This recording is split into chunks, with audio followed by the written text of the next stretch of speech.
साथियों, मैं प्रशांत सारवान एक बार फिर से स्वागत करता हूं आपका ज्योतिष ज्ञान चैनल पर।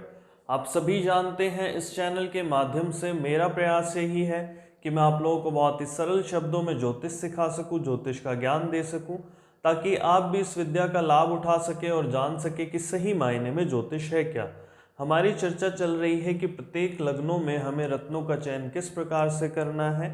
हम मेष लग्न से लेकर कन्या लग्न तक की बात कर चुके हैं। इसी क्रम में आगे बढ़ेंगे और आज हम जानेंगे कि तुला लग्न के जातकों के लिए कौन से रत्न शुभ होते हैं और आप तुला लग्न के जातकों के लिए रत्नों का चयन किस प्रकार से करेंगे।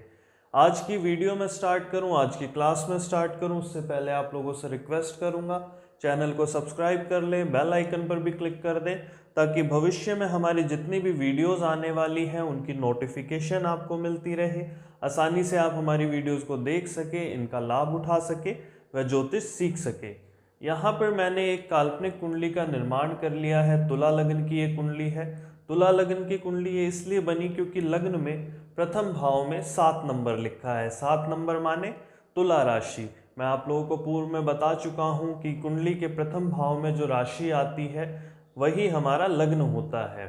उसके अलावा मैंने यहाँ ग्रहों को स्थान दिया है। शनि को प्रथम भाव में स्थान दिया है, मंगल को दूसरे भाव में, सूर्य और राहु चौथे भाव में है, शुक्र और बुध 5वें भाव में है। आप देखेंगे चंद्रमा और केतु 10वें भाव में है और गुरु 11वें भाव में है। अब हम बात करेंगे कि तुला लग्न के जातकों के लिए कौन से रत्न शुभ होते हैं। तो सबसे पहले यहाँ पर हम बात करेंगे बुध के रत्न पन्ना की। यहाँ पर बुध का रत्न पन्ना हमने क्यों चूज करा, क्योंकि आप देखेंगे कि बुध यहाँ पर नवम भाव के भाग्य स्थान के स्वामी है और मैंने कहा पहला, पांचवा और नवा भाव शुभ भाव होते हैं और हमेशा हमारी प्रायोरिटी यही होती है कि हम लग्नेश की, पंचमेश का या फिर नवमेश का ही रत्न पहनाएं। तो यहाँ पर दूसरे नंबर पर मैंने शुक्र का रत्न हीरा लिखा है। हीरा क्यों लिखा है, क्योंकि शुक्र यहाँ पर हमारे लग्नेश बनते हैं, प्रथम भाव के स्वामी है। हालांकि शुक्र की दूसरी राशि वृष राशि 8वें भाव में है, परंतु लग्नेश को अष्टमेश होने का दोष नहीं लगता। इस विषय पर हम पहले बात कर चुके हैं। जो लोग हमारी वीडियोस को रेगुलर देखते हैं वो जानते हैं। जिन लोगों ने हमारी वीडियोस को पहले नहीं देखा है उनसे रिक्वेस्ट करूंगा आप सभी वीडियोस को देखें, ताकि आप क्रम से सारी वीडियो को देखने पर अच्छे से समझ पाएँ और आसानी से ज्योतिष को सीख सकें। आगे चलते हैं। यहाँ पर मैंने शनि लिखा। शनि का रत्न होता है नीलम। शनि मैंने यहाँ क्यों लिखा, क्योंकि शनि यहाँ बनते हैं 5वें भाव के स्वामी। मैंने कहा पहला, पांचवा, नवा भाव शुभ होते हैं।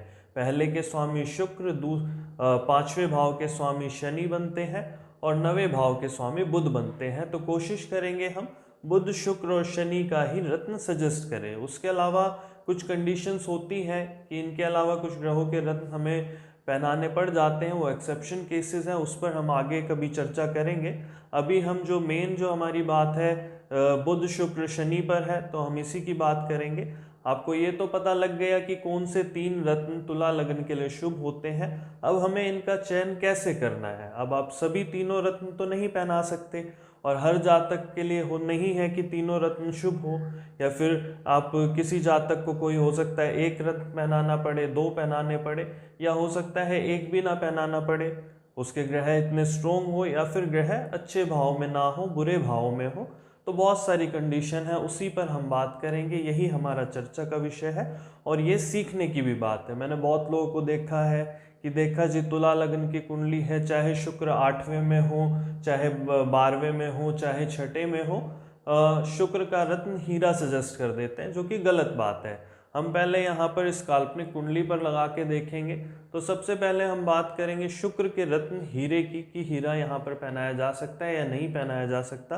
तो आप शुक्र की प्लेसमेंट को देखो, देखिए शुक्र यहाँ 5वें भाव में है, शुभ भाव में है, तो निसंकोच आप शुक्र का रत्न हीरा पहना सकते हैं। उसके अलावा कहाँ कहाँ पहना सकते हैं हम इस बात पर भी चर्चा करेंगे। अगर शुक्र लग्न में विराजमान हो तो बिल्कुल आप पहनाएंगे। यदि शुक्र दूसरे भाव में हो तो भी आप पहना सकते हैं, परंतु अगर शुक्र तीसरे भाव में आ जाता है तब आपको शुक्र का रत्न हीरा नहीं पहनाना है। उसका कारण क्या है, मैंने आपको बताया है जब मैंने भाव की चर्चा की थी कि कौन से भाव शुभ है कौन से अशुभ है। तो मैंने कहा था ये मेहनत का घर होता है, इसे हम अशुभ भाव भी कहते हैं। तो इस भाव में जो ग्रह आता है उसका रत्न हमें नहीं पहनाना चाहिए, क्योंकि यहाँ से बेफिजूल की मेहनत भी बढ़ जाती है। आगे चलते हैं। यदि शुक्र हमारे चौथे भाव में आ जाए तो बिल्कुल आप रत्न पहना सकते हैं। पांचवें भाव की हम चर्चा कर चुके हैं, पांचवें में शुक्र आते हैं, आप पहना सकते हैं। आगे चलते हैं, बात करेंगे छठे भाव में, तो यहाँ पर आप नहीं पहनाएंगे। यहाँ पर कुछ लोग कह देते हैं तुला लग्न में यदि शुक्र छठे में है कि शुक्र अपनी उच्च राशि में है तो शुक्र का रत्न पहना जा सकता है, जो कि बिल्कुल गलत बात है।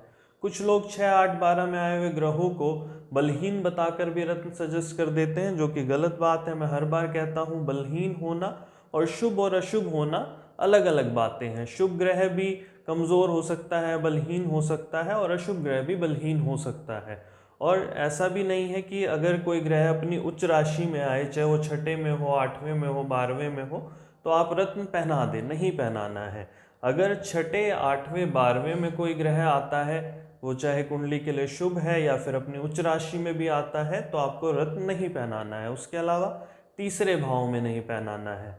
और आगे चलते हैं, देखते हैं सातवें भाव की हम बात करते हैं। यहाँ पर आप बिल्कुल पहना सकते हैं मेष राशि में। आगे चलते हैं, आठवें की मैं बात करूँ तो आठवें में भी आपको शुक्र का रत्न हीरा या ओपल नहीं पहनाना है। शुक्र का जो उपरत्न होता है वो ओपल होता है, उसके अलावा जरकन होता है। तो हीरा, ओपल, जरकन आप तीनों में से रत्न सजेस्ट कर सकते हैं। मैंने यहाँ केवल हीरा लिखा है, तो यहाँ पर हीरा, ओपल या जरकन नहीं पहनाना है। कुछ लोग यहाँ पर स्वय राशि का शुक्र को बताकर रत्न सजेस्ट कर देते हैं, जो कि बिल्कुल गलत बात है। उसके अलावा यदि 9वें भाव में होते हैं बुध की राशि में, आप पहना सकते हैं। यदि 10वें भाव में होते हैं बिल्कुल पहना सकते हैं। 11वें भाव में यदि शुक्र आ जाते हैं आप पहना सकते हैं। और अगर 12वें भाव में शुक्र आते हैं तो आपको नहीं पहनाना है। यहाँ पर शुक्र अपनी नीच राशि में भी होंगे और भाव भी बुरा है। यदि 6 नंबर यहाँ होता तब भी आप नहीं पहनाते, चाहे भाव ये अच्छा हो, केंद्र हो, त्रिकोण हो, परंतु ये नीच राशि हो जाती शुक्र की। तो नीच राशि में तीसरे, छठे, आठवें, 12वें में आपको चाहे कोई भी ग्रह हो, वो आपकी कुंडली के लिए शुभ हो और उसका रत्न आपके लिए शुभ हो, परंतु इन भाव में आ जाए तो आपको वो रत्न नहीं पहनाना है, क्योंकि फिर वो अशुभ की श्रेणी में आ जाएगा। आगे चलते हैं, अब बात करेंगे हम बुध के रत्न पन्ना की। अब मैं थोड़ा सा शॉर्ट में बताऊंगा, सूत्र मैं आप लोगों को समझा चुका हूँ। अब हम यहाँ इस कुंडली में देखते हैं बुध कहाँ है। बुध आए हैं पंचम भाव में, अच्छे भाव में, शुभ भाव में आए हैं, त्रिकोण में आए हैं, तो यहाँ पर आप पन्ना पहना सकते हैं। उसके अलावा आपको कहाँ नहीं पहनाना उस पर हम बात करते हैं। आपको यहाँ नहीं पहनाना है, यहाँ पर नहीं पहनाना है, ये छठा भाव है, बुरा भाव है। उसके अलावा बुध यहाँ मीन राशि में अपनी नीच राशि में विराजमान हो जाएंगे, इसलिए आपको यहाँ पर बुध का रत्न नहीं पहनाना है। अब आप लोग, कोई लोग ये सोच भी रहे होंगे कि ये नीच राशि या उच्च राशि क्या होती है। जो लोग इस वीडियो को पहली बार देख रहे हैं, तो मैं उनसे रिक्वेस्ट करूंगा आप क्रम से लेसन नंबर 1 से आप वीडियोस को देखना शुरू करें, ताकि आसानी से और सरलता से आप ज्योतिष को सीख पाएँ। मैंने बहुत शॉर्ट में वीडियोस बना रखी हैं, 10-10, 12-12 मिनट की वीडियोस हैं, ज़्यादा समय भी आपका नहीं लगेगा। और दिन में अगर आप 2 वीडियोस भी देखते हैं और उनको प्रैक्टिस करते हैं तो आसानी से आप सभी वीडियोस को देख पाएंगे और ज्योतिष को सीख पाएंगे। आगे चलते हैं, यदि बुध यहाँ आ जाए, ये 8वां भाव है, ये भी त्रिक भाव है, तो यहाँ पर भी नहीं पहनाना है। यदि बुध यहाँ आ जाए तब भी आपको नहीं पहनाना है। कुछ लोग यहाँ पर स्वय राशि का बता देते हैं, पर जो कि गलत बात है। ठीक है, स्वय राशि में है पर ये भाव गलत हो जाएगा। कहाँ पहना सकते हैं? आप केंद्र में पहना सकते हैं, आप त्रिकोण में पहना सकते हैं, आप धन भाव में पहना सकते हैं, आप लाभ भाव में पहना सकते हैं। आगे चलते हैं, अब शनि के रत्न की बात करेंगे, नीलम की। नीलम कहाँ पर पहनाया जा सकता है? बिल्कुल सेम सूत्र वही लगाना है आपको। तीसरे, छठे, 8वें और 12वें भाव में आपको नहीं पहनाना है। उसके अलावा केंद्र में आ जाए तो आप पहना सकते हैं, परंतु केंद्र में अपनी नीच राशि में ना हो। मेष राशि में शनि नीच का होता है। इस कुंडली में शनि विराजमान है प्रथम भाव में अपनी उच्च राशि में, यहाँ पर आप पहना सकते हैं, यहाँ भी पहना सकते हैं, यहाँ भी पहना सकते हैं, चौथे में, 10वें में, पहले भाव में, परंतु 7वें में शनि आ जाए तो नहीं पहनाना। यदि अपने त्रिकोण भाव में हो, यहाँ पर हो अपनी खुद की राशि में, आप पहना सकते हैं पंचम भाव में।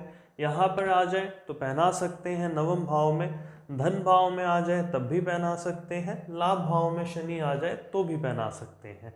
तीसरा, छठा, आठवां और 12वां भाव और अपनी नीच राशि में कोई भी ग्रह हो, इस सूत्र को आप अन्य लगन पे भी लगा सकते हैं, तो उनके रत्न आपको नहीं पहनाने। अलग से वीडियोस में इसलिए बता रहा हूँ क्योंकि आप लोग एक तो ये जान सके कि कौन सी लगन कुंडली में कौन से ग्रह शुभ हैं और उनके रत्न कौन कौन से होते हैं, और समझने में आपको थोड़ी सी आसानी हो, इसलिए मैंने ये सीरीज चलाई और प्रत्येक लगन के बारे में मैं बात कर रहा हूँ।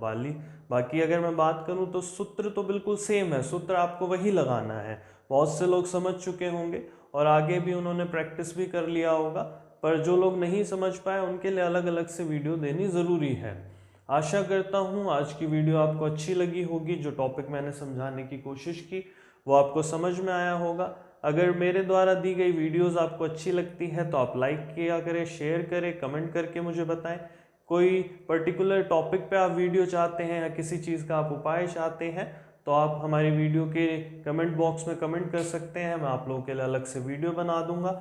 आप चैनल को सब्सक्राइब कर लें, बेल आइकन पर भी क्लिक कर लें ताकि भविष्य में हमारी जो भी वीडियोस आएगी उनको आप आसानी से देख सकें।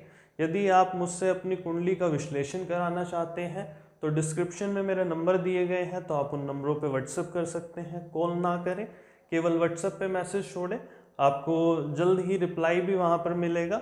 धन्यवाद।